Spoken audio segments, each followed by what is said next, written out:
Hello, I'm Brad reporting for Altcorn at 2000 Trees Festival 2016, and I'm joined with fantastic Black Foxes. Hi. How are you? Hello. I'm good. We're very good, thanks. How are you? Yeah, very well. Very hot and a little bit worn out. Yeah. Whole weekend of press has been pretty tiring. It's the last day today. Yeah, right? last day. Yeah, so day of chilling on Sunday for sure. Yeah. I mean, you guys are definitely one of my favourite bands in the UK at the moment, and thank you. yeah. I think you guys. I mean, I saw you with Nothing But Thieves, and you played Bristol. Oh yeah. And I was just blown away. I mean, honestly, Nice. and I think I do claim to have your long sleeve that you released. I believe, whether or not this is something that the merch guy tells everybody, but he said I was the first person to buy it. So Probably. I don't You know. probably were, to be fair. Yeah. I mean, and so when you guys make it massive, that's my claim to fame for sure.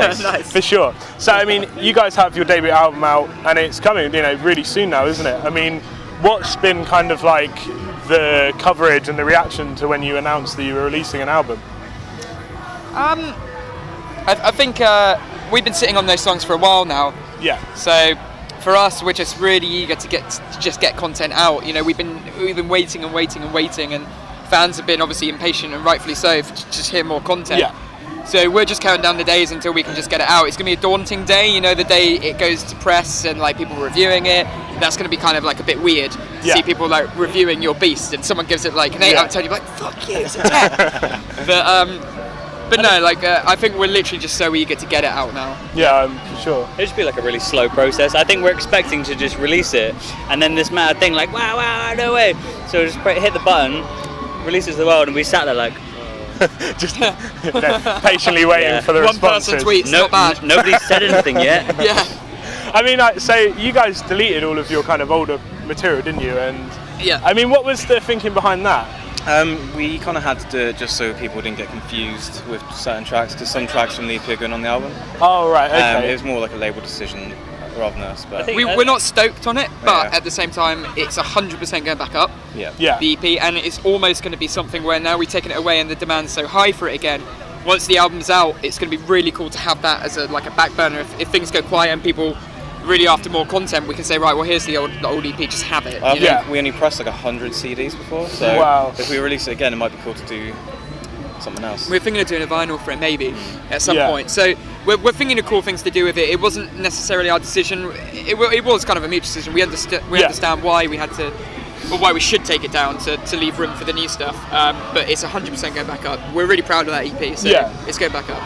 So I mean, what was it like kind of going back to them songs? I mean, have they changed at all, or? Well, there's 3 going on the album, so only 1 changed. We rewrote it. Okay. The other 2 stayed the same, really. Yeah, just apart from production things. Yeah, that, production. like, I think we change play a things. bit differently now as well. Cause Yeah. when we did the EP, we were banned for like 2 or 3 months. Yeah.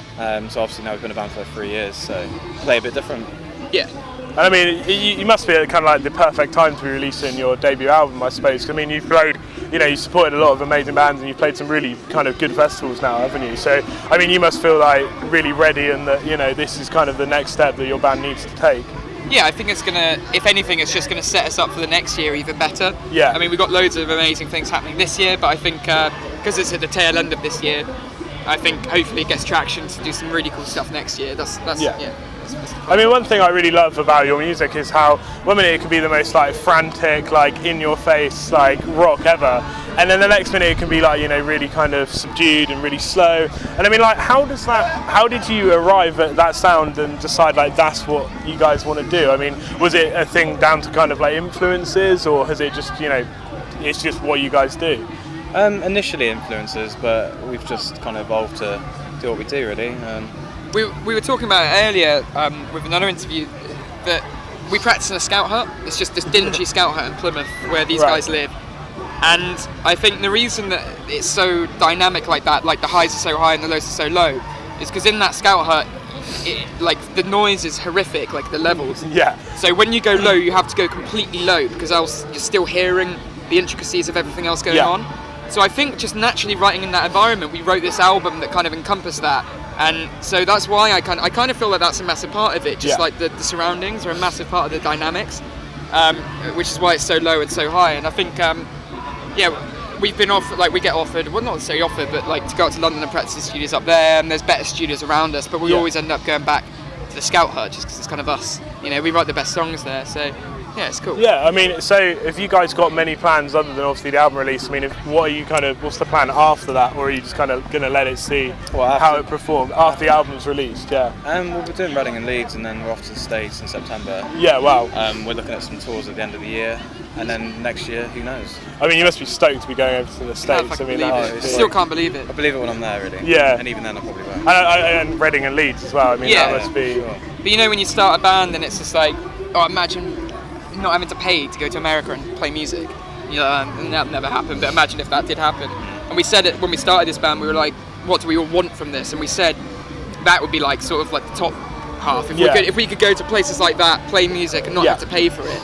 And it's already fucking happening. We haven't even released the album yet, so we can't believe it. It's honestly, it's really humbled us.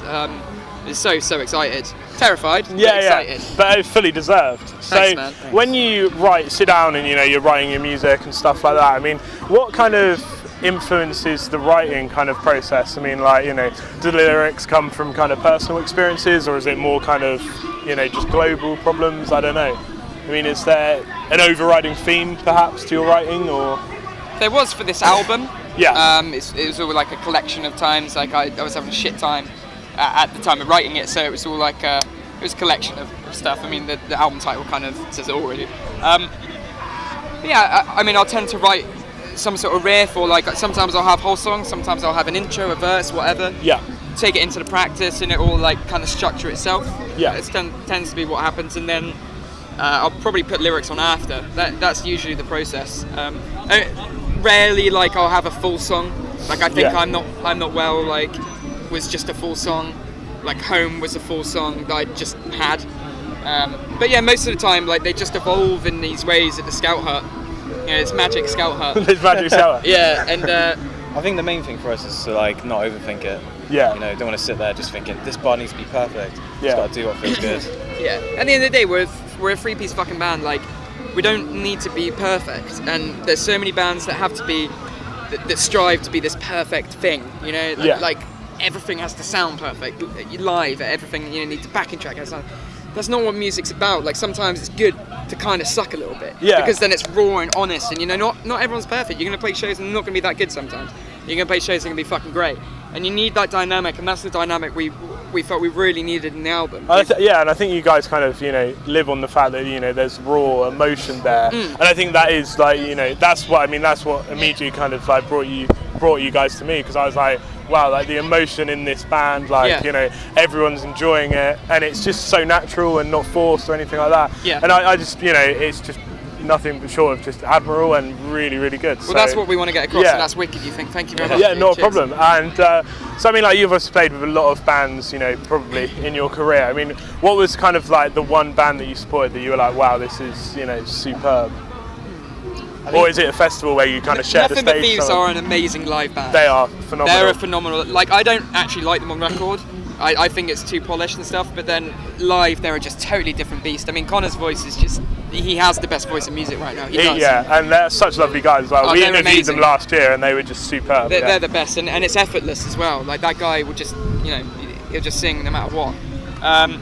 So I think live, Nothing But Thieves are up there. Who else have we played with that's really special?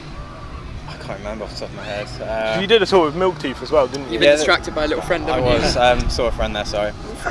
Milk Teeth, sweet dudes. And gal. That was a fun tour. Dudes and girl. Dudes and gal. Can a girl not be a dude?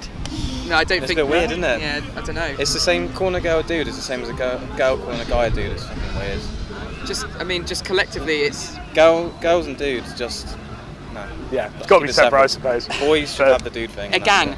A gang. You call them gang, yeah. Nice gang. Yeah. So, if you had to describe your debut album in 3 words, what would they be? Oh, we did this a while ago and it was really fun.